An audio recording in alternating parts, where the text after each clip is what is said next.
I've been having these weird thoughts lately. Like, is any of this for real? Or not? That quote in itself is probably something along the lines of what the Squaresoft employees sitting in these concept meetings were thinking when Kingdom Hearts was first being conceptualized.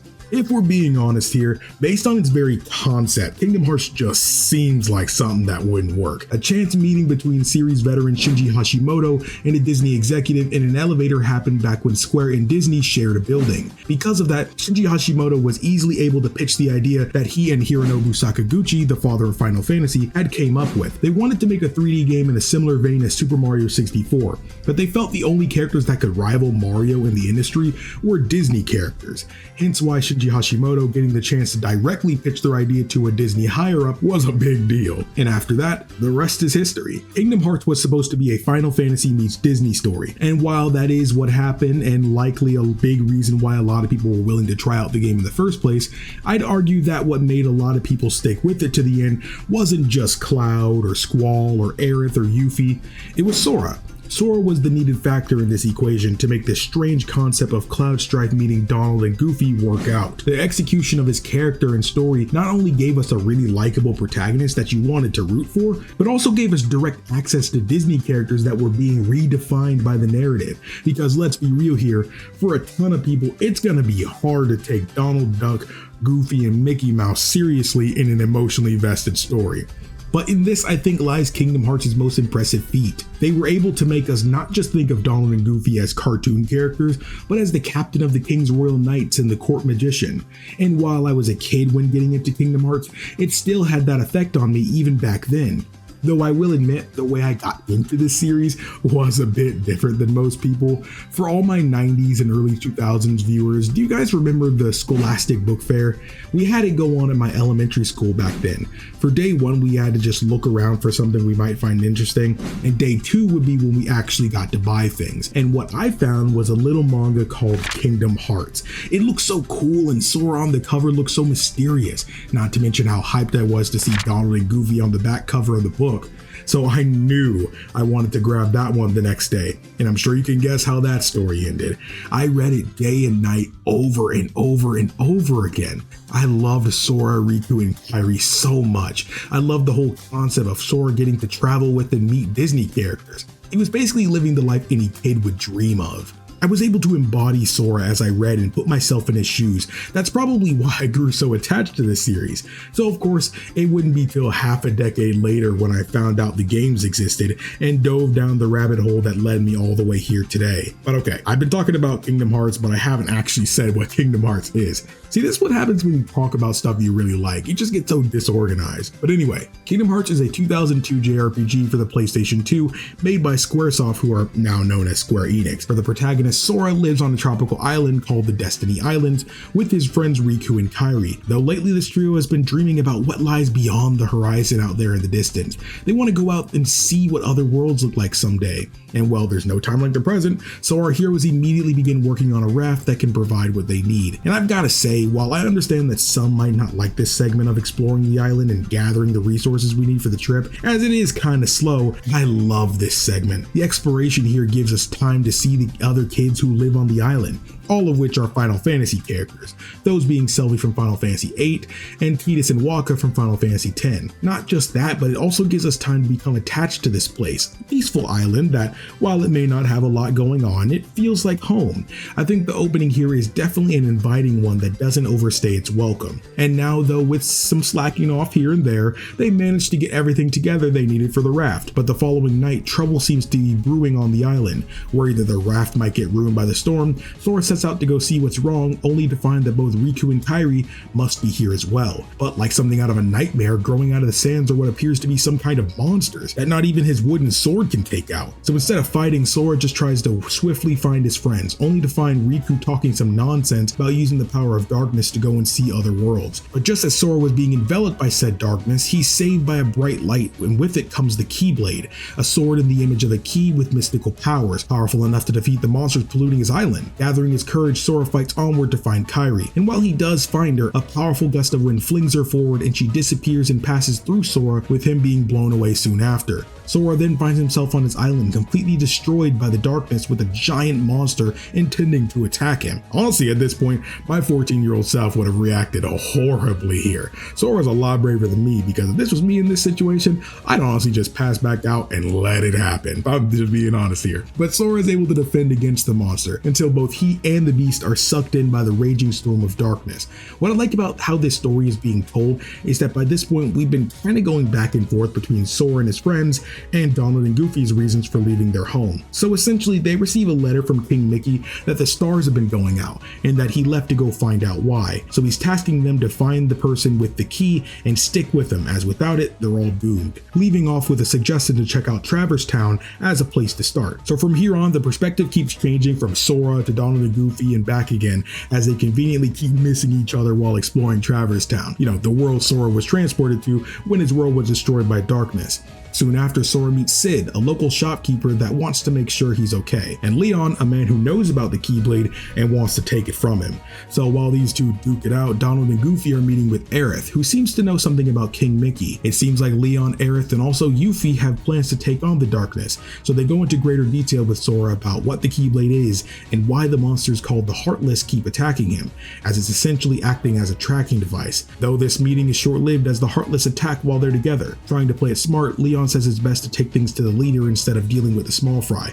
So it's off to the 3rd district, where Donald and Goofy fall out of the sky onto Sora, where they realize he's the key to their survival that King Mickey spoke of. But at the same moment, the Heartless and their leader attack, so working together, our trio teams up to take it down. Afterwards, Donald and Goofy explain that they had been looking for him and that they can also help him find his friends alongside their king. So with everyone's best interest in mind, of course, the 3 heroes team up in the silliest way possible and head out in search for their loved ones. While behind the scenes, we see Maleficent watching and plotting for what's to come. So that's a general outline of how this game begins and the setup for what we'll actually be doing in this game. Each of the different worlds our trio visits are represented at various Disney movies like Aladdin, Hercules, Alice in Wonderland, The Nightmare Before Christmas, and more. Within these worlds, Sora is not only looking for his friends, but becoming more and more proficient with the Keyblade. In fact, let's talk about the gameplay in Kingdom Hearts and how it works. Unlike Final Fantasy at the time, who was coming in with their 10th mainline entry, Kingdom Hearts is an action-focused game, no turn-based here. Pressing the X button will have Sora attack. Repeatedly pressing it in sequence will start a combo, and through leveling up in combat you'll earn more AP, which is used to equip abilities you'll learn through leveling up and defeating bosses. There's a ton of different abilities you'll learn throughout the game. While of course they're practically all optional, I can't imagine wanting to play the game without them, because not only do they add depth to the game, as we'll see later on, they'll end up saving you from massive headaches. Once I find essential are abilities like Second Chance, which allows you to take on massive damage that would normally kill you but instead leave you with 1 HP. Once more, while similar, is at the same time totally different. With it you can be continuously attacked and not have to worry about dying. This would theoretically work even if it was an infinite combo done onto you, but obviously since that won't happen because these bosses are well designed, it'll mainly just be saving you from really long combos. But don't take these abilities as reason to think the game will be a breeze when you have them. While I do find that they make the game easier, they also add a bit of risk versus reward to each encounter. While yes, you can survive with 1 HP in those situations I mentioned before, but if you're being attacked by multiple sets of enemies, that can still leave you easily killed in battle, since enemies don't just sit there while one of their goons is fighting you, they'll all try to get in on the action. So it's important to be aware of your surroundings, dodge roll to avoid danger, attack the enemy attacks if you're sure you can land the timing, and guard when possible. I've only really talked about passive abilities so far though, but the game has more than just these types. They also have attack focused ones like Ars Arcanum, which after landing a successful combo, you can press its command prompt that appears and Sora will activate a super fast flurry of attacks that does a ton of damage to anything it hits. While it takes magic to use and takes quite a bit of AP, it's absolutely one that I recommend when you unlock it. Oh right, I haven't even talked about magic yet, huh? This is a Disney game after all, so you better believe there's quite a bit of magic Sora has at his disposal as well. In combat, as long as you have MP or magic points, Sora can use different kinds of magic in this game, though different magic can require different amounts of MP. So while it's good to mix in a good bit of magic during combat, it's important to keep an eye on your MP gauge so that way you can plan your attack around what kind of magic you'll want to either start or follow up with in battle. So just because fire magic takes so little MP to use doesn't mean rapid firing it will leave you with enough MP to cast Cure to heal with. Thankfully though, enemies will more often than not drop MP bubbles, and collecting them will refill it slightly. Not only that, but basic attacks in general will also refill your MP.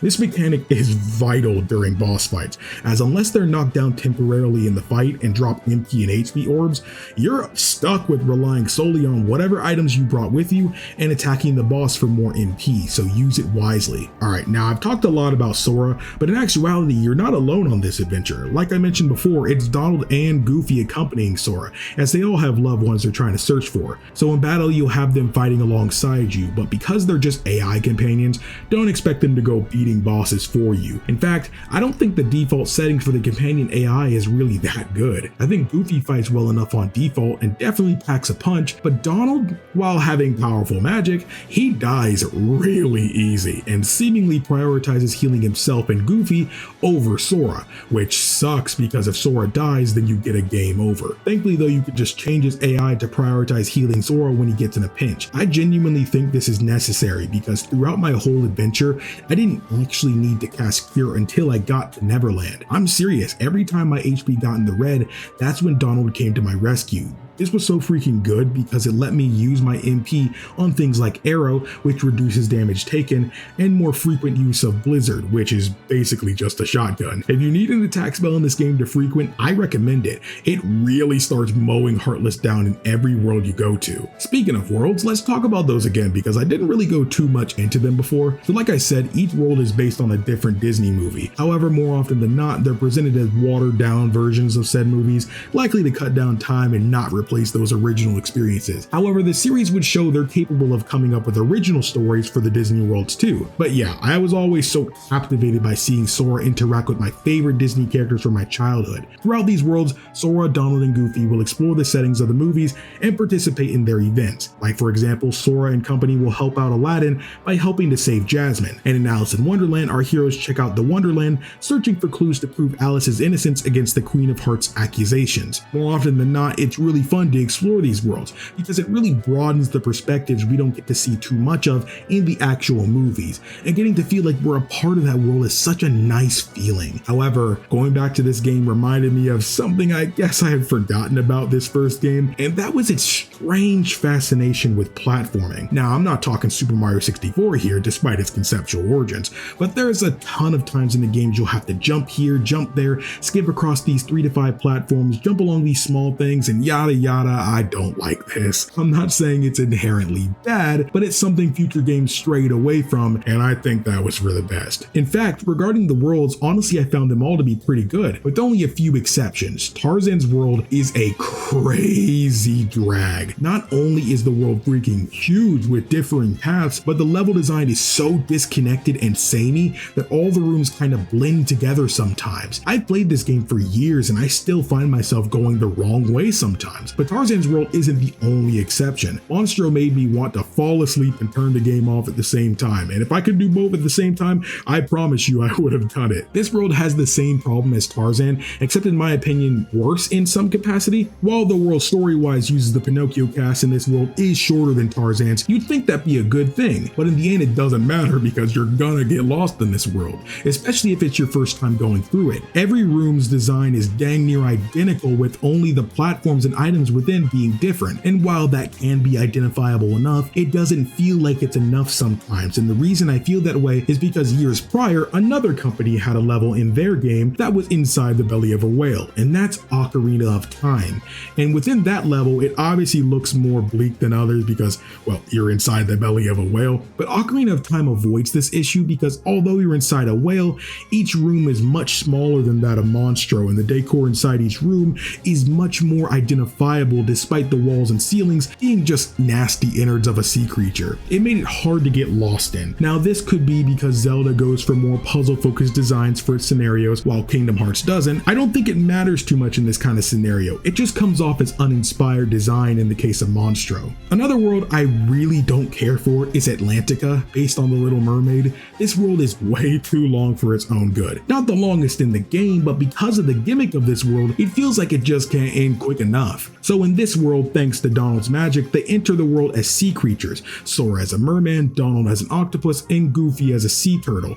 This is to mainly keep the world order in check. No one is supposed to know they're from other worlds. And while at first in the cutscene this seems cool, as soon as you move Sora, you can tell this is something that's gonna feel clunky the entire way through, and that is certainly the case. This world requires a lot of precise maneuvering, be it during combat or exploration or even talking to NPCs. And because now you gotta worry more about depth and elevation, there's a dash of jank added onto something that's been so simple for this entire time so far. But this is the only real problem I have with this one, and the rest of the worlds aren't really a bother either. There's the one segment in Hollow Bastion where you don't use the Keyblade, and that makes it a bit more unique, but I find it more that than annoying, so it's not really a big deal for me. However, when it comes to the worlds, the worst thing about all of them isn't the worlds themselves, it's what leads up to them. I hate the Gummy ship missions. Okay, so in between worlds you sit at the world map screen, and on it you can choose where you want to go on the Gummy ship. But in order to get to a world, you have to fly through space in these watered down Star Fox 64 segments. Now let me say this, there is nothing inherently wrong with these segments. It's not like they're unfair or even overly wrong. So am I just hating? Possibly, but I genuinely don't find them fun at all. They're not even challenging either, because you can just spam hold the fire button and always have a cleared pathway for yourself. And while sometimes you'll need to use a bit more effort to do so, it was never a problem. And even 9 out of 10 times I did these, I never even took damage. And if I did, it was quickly recovered from the enemy drop, so it wasn't even noticeable. I think if the Gummy ship was equipped with more movement and attack options, maybe even throw in a boss fight, it'd be a much better kind of segment for the game. But because that's not the case, I'll always turn my brain off during these missions. Oh yeah, and I guess you probably noticed one of the mods I've got installed on this version of the game. So I'm playing the PC version of the game, which was kindly given to me by Square themselves, so I can more easily make these videos, so shout out to them. But yeah, one thing that's always bothered me about Kingdom Hearts 1 going back to it after playing later entries in the series is how low the FOV is. Like legit, it's gotta be set to like 50. Modern games being set to 80 nowadays already feels so boxed in, so it's hard to enjoy the zoomed in camera by default. But luckily I found an FOV mod online that sets it to a more desirable setting.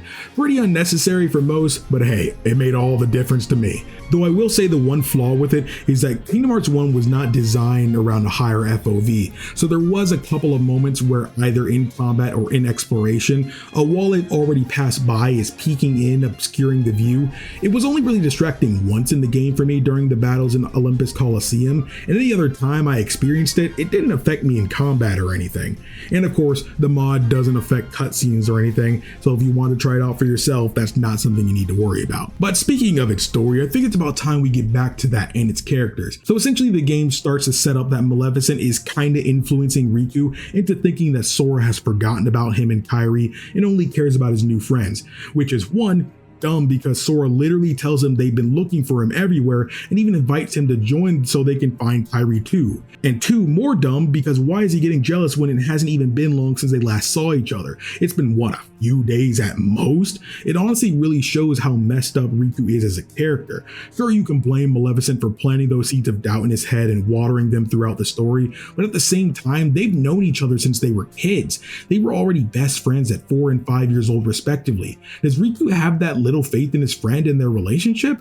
And I know, that's the point they're trying to make. But still, even if it's the point of his character in this game, I still don't care for it, and it's a big reason why he was my least favorite character. But to those who know me well, I'm sure you know how that's gonna change. Going back to Maleficent though, she's made contact with numerous Disney villains and formed a team in which they all command the heartless of their respective worlds and use them to aid in their quest to hunt down all 7 princesses of heart, who are essentially women with pure hearts of light, completely void of darkness. This makes them special because everyone has at least some darkness in their heart, representing the option of evil and the decision of good. So while Sora is going from world to world looking for his friends, he's often attempting to save one of the 7 princesses and protecting the world from being lost to darkness by sealing the keyhole leading to the heart of the world. Though in the end, Maleficent kidnaps all the princesses and attempts to use their power to open the final keyhole leading to Kingdom Hearts. It doesn't work out, however, as it turns out Kairi, being the 7th princess, is a shell of her former former self. Remember at the beginning of the game when she kind of phased through Sora when being blown away by the wind? Well, while we were wondering most of the game what happened to her heart, as we've known Maleficent and Riku were in possession of her body, it was actually shown to us from the beginning. Yeah, her heart was inside Sora's the entire time, and the only way to seal the keyhole of Hollow Bastion now was to remove Kairi from within it. So thrusting the Keyblade of Heart into his chest, Kairi's heart returns to her and she quickly awakens to a disappearing Sora, with her being a second too late to say goodbye or thank you. Sorry to spoil the moment, but I've got to ask it now. I know Sora wanted to save Kairi. He had to. She's special to him after all. But if he wanted to seal the final keyhole saving this world, how could he do that if he disappear? I'm sure he knew he'd disappear. He even gave his friends a departing smile beforehand. So if he was going to disappear, how did he expect to be able to seal the keyhole after that? How about stopping Ansem or saving Riku? Yeah, I know Kairi for some reason was able to turn him back into a human again after becoming a Heartless. It was still pretty reckless of Sora to do this, but being real, it's still one of the best moments of the game because it shows you how much Sora has grown over the course of the game. Sora has always been someone to put others before himself. That's just who he is. But to be able to essentially end himself and not know he'd be able to come back just to save someone he cares about is not an easy thing to do. And he did it with a smile. It shows he trusted his friends to be able to take care of Kairi when he was gone. I literally got chills thinking about that as I'm writing this. The music that plays during this moment, I will never ever forget. It's a sweet yet sorrowful melody that spells out his feelings in this moment. Without saying a word, I can tell how happy he is to be able to save Kairi, yet how sad he is because he doesn't get to spend more time with her or his new friends. Not even just in this moment, but the whole game is a certified banger when it comes to music. Yoko Shimomura being the one who we got to thank for this entire soundtrack being masterclass. Every single song perfectly captures not only what the characters are feeling, but the players too. It reinforces these moments, doubling down on the desired emotion the director wanted us to have. When it's happy, it makes us really happy. When it's sad, it makes us wanna cry. I legit cannot think of anyone else who can have pulled this off better. When I say she's one of the best in the industry, I am not joking or exaggerating, and her best work has still yet to come at this point. It makes me happy though, while each of these worlds Sora's visited on his journey were relatively simple in terms of plots, I feel they did a good job in showing Sora all the different kinds of people that exist out there, and I feel their stories add to Sora as a person through these lessons they've learned. The Disney worlds were made to reinforce the story and adds to Sora's character growth, and this was brilliantly done, and arguably the most notable time has been done. More on that another time. These kind of stories and writing make it feel like we're not just taking a field trip through Disney worlds so we can say that we've got Disney in the game. They serve a greater purpose and makes it feel like these characters are Sora's friends, ones he'd want to visit again too. And that's what I wanted the most out of this game and for them to still do in the future. Oh, and by now I think it's time we talk about Ansem. And while the truth regarding him isn't something that's really revealed in this game, for now we can leave it at him being the seeker of darkness. He's a man who gave into darkness and became a Heartless, but because he had separated his heart from his body and soul before this, he was able to keep his intellect and sense of self while being a Heartless. This allowed him to be able to destroy every world he set out for up to this point without even having his identity revealed. He eventually ends up possessing the darkness within Riku, making him a new vessel and granting him a human appearance. But while Sora sacrificed himself to save Kairi, this allowed Ansem to win out as this completed the final keyhole. Though Riku is fighting back Ansem for control of his body, which allowed Kairi, Donald, and Goofy to get away, Ansem ends up sending Riku's heart into the realm of darkness, giving Ansem complete control, using this opportunity to go to the end of the world, the final world of the game. It's basically the essence of all the small fragments of the destroyed world, so it's easiest to think of it as the Heartless of the destroyed worlds up to this point. It houses the Endless Abyss, which is the final step before reaching Kingdom Hearts. And like I said earlier with Sora ending up becoming a human again after temporarily becoming a Heartless, thanks to the power of love and hugs from Kairi, after a quick pit stop in Traverse Town again to drop off Kairi, her giving him a special charm she made with a promise to bring it back to her. It's back to the final keyhole to chase after Ansem. In the end, Sora meets Ansem at familiar shores, and after Ansem talks more smack about Riku, Sora has had enough, which begins the final boss fight. And overall, I think this is a good fight. It goes on a little long, but like most of the game, I didn't find it particularly difficult. Now I'm gonna get this out of the way here. I find most of the Kingdom Hearts games to not be difficult difficult games. I think they're great entry points for those who aren't experienced in action games. However, the critical or proud modes, depending on the game, also don't usually pose too much trouble. However, the critical or proud modes, depending on the game, also don't usually pose too much trouble. However, that's only if you're used to action games. For this playthrough, I actually decided to go with normal, because as weird as it may sound, I've only ever played this game on Final Mix Proud, that being its hardest difficulty. And as you could probably tell from the footage, yeah, this was a pretty easy run. Most Heartless don't put up much of a fight, and as long as you're prioritizing the right abilities and applying them correctly, most enemies don't stand a chance. They also drop so much HP and MP orbs that there wasn't a single time outside the final boss fight that I wanted to use magic, but I couldn't. And even then, that was because I was acting careless, because I hadn't needed to use items at all this playthrough really. Also, I was distracted by homies and Discord. These Kingdom Hearts games are very well designed, and every single one is made to where it's possible to beat the game at level 1 still. More power to those who want to do that, but that's not really my cup of tea. In fact, let me say this here because it's going to be relevant for the other games and retrospectives I do going forward. I'm not a big video game difficulty guy these days. I personally prefer extra time going into the game, so the game doesn't need a difficulty selection. I like games that by design can be as easy or as difficult as you make them. Games like Chrono Trigger have spoiled me in this aspect, and now I truly believe this is how all RPGs should be. Artificially changing the difficulty by tweaking enemy AI or buffing or nerfing HP pools, and all that stuff can be completely avoided through game design. The Kingdom Hearts games never take advantage of this, but I dream of a day it will. But anyways, back to the final fight. It ends with Ansem opening the door to darkness, hoping Kingdom Hearts will fill him with the power of darkness so we can defeat our heroes. But thanks to Sora's conviction of the truth behind Kingdom Hearts, nothing but a ray of light pours out of the door, destroying Ansem and gifting Riku's body back. With not much left to do now, the heroes have to hurry and close the door. Riku, who's on the opposite side of the door, has to stay within it to help seal the door from the inside. Sora, obviously not being okay with that, has the long-awaited King Mickey from the other side with Riku, reassuring him, Keyblade in hand, telling him that there's always going to be a door to the light. Donald and Goofy reassuring him to trust the king, with everyone working together in a final favor from Riku asking for Sora to take care of Kairi. The door is shut, and Sora and King Mickey seal the door from both sides with their Keyblades. The destroyed worlds start to reform after this, sending Kairi back to Destiny Islands, as the two, now being separated, promise to be together again one day.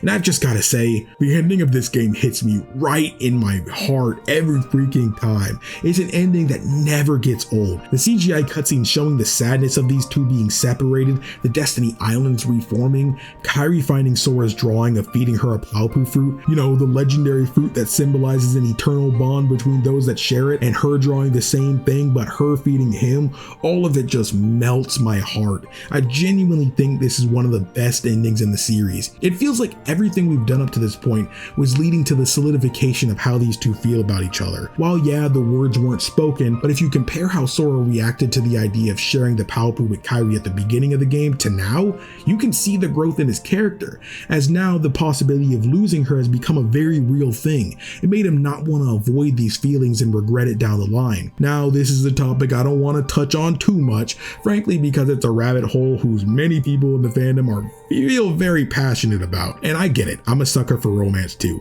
If you look at my watch history on Netflix, that's basically all you'll see. But I get that there's other ships that many people like to flock to as well, especially thanks to later entries in the series. But I can see why people who feel Sora and Riku make a better pair, with as close as they are, or even Riku and Kairi with how much he wanted to save her throughout the game. But at the end of the day, whatever you think, go nuts with it. Just be respectful for those who think differently than you. We're all fans of the same series at the end of the day. Nomura's got us all in a headlock and none of us want out. But okay, that's the main story of Kingdom Hearts. But like most JRPGs, it's got a pretty decent post-game too. While you can do some of this during the game, after you beat its world, Olympus Coliseum opens up the games for you to take on at your own pace. There are a series of challenges similar to what we fought during its main story, with some of its challenges being some heavy-hitting boss fights.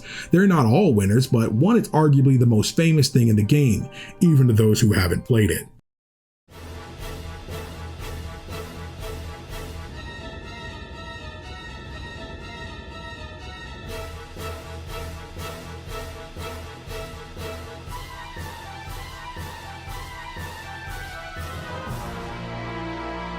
Yup, Sephiroth, the main villain of Final Fantasy VII, is one of the secret bosses of Kingdom Hearts.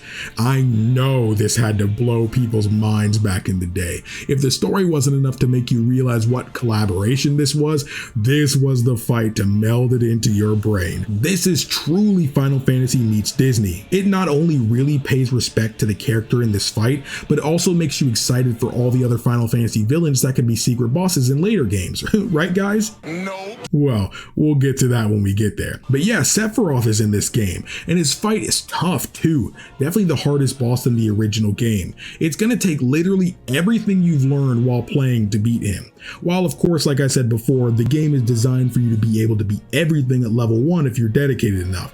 But if you're not going to go that route and you just plan to take him on, he's tough even at level 100. So it definitely requires smart thinking, planning, and memorization of his moveset. And while Sephiroth may be the most exciting character you get to fight in the post-game, there's another one that while his fight might not be anything special, his origin is kinda neat, and that's Kurtzisa. So what's cool about him is that 2 months before the official Western localization of Kingdom Hearts, Square held a contest where the winner would get to have their name in the game. And in the end, someone named Kurtzisa, who lives in New York, ended up winning. So that boss is actually named after a real person. That's so cool. But the last fight I think is special wasn't in the original release of the game. Late 2002, Square actually re-released Kingdom Hearts as Kingdom Hearts Final Mix, which had a variety of differences like heartless color swaps, new enemies, additional cutscenes, Gummy ship missions, and new Ansem Report, which are a collection of letters written by Ansem that expand the lore of the character and world. And last but not least, new bosses. Japan finally got ones that weren't available in their version, and we all got one specifically known as the Unknown, a man fully hidden within a black cloak with 2 red ethereal blades, which are obviously an homage to Star Wars. There's no context for this fight, but I'm sure you'll want to keep this in mind as we move forward in this series. Like I said, there are other post-game bosses you could take on, but if I'm honest, Ice Titan and Phantom are pretty lame, and honestly the worst designed bosses in the game in my opinion, so I don't have much to say about them besides yes, they exist. But yeah, that is Kingdom Hearts, definitely one of the best games you can find on the PS2, and a couple of the arguably better ones are also in this same series. So I think this strange collaboration between Disney and Final Fantasy ended up really working out. 2 decades later, we're here starting a brand new saga with so much story and lore up to this point, it'll blow your mind. There's a giant rabbit hole developed after this game, and I've got to say, I'm excited to talk about it all. So with that, this was a retrospective look at Kingdom Hearts, the game that honestly should have failed, but I'm eternally thankful it didn't. Next in terms of Kingdom Hearts retrospectives is Kingdom Hearts Chain of Memories. No, not Kingdom Hearts 2. This is not a spin-off. This is a mainline game that directly causes and leads into the story of Kingdom Hearts 2. The scenario surrounding Sora, Donald, and Goofy in Kingdom Hearts 2 and how they got where they are is shown and given context in Chain of Memories, so it's not one to skip. However, next in line for retrospectives in general, I want to get at least one singular retrospective in before the Chain of Memories video, so I decided on Ys 8, Lacrimosa of Donna by Nihon Falcom. Unlike Kingdom Hearts, in that series, while sharing a protag throughout these games, many of them can be experienced in whatever order you'd like, similar to Final Fantasy. I'm already a good chunk into the game at the time of writing this, so I'm super excited to share my thoughts with you all, especially since I've never played it before. So while working on that, I'll also be streaming Chain of Memories on the channel, so I not only can get the footage I need for the video, but I can also share the experience with you all. So if you'd like to join me on that adventure, make sure you're subscribed to the channel and have the bell rang to ensure you get the notification when the streams go live. I'm generally live 3 to 4 days a week around 9 p.m. Eastern on this channel. Thank you all so much for watching. My name is KingdomAce, and remember everyone to play some games, have some fun, and enjoy your day today.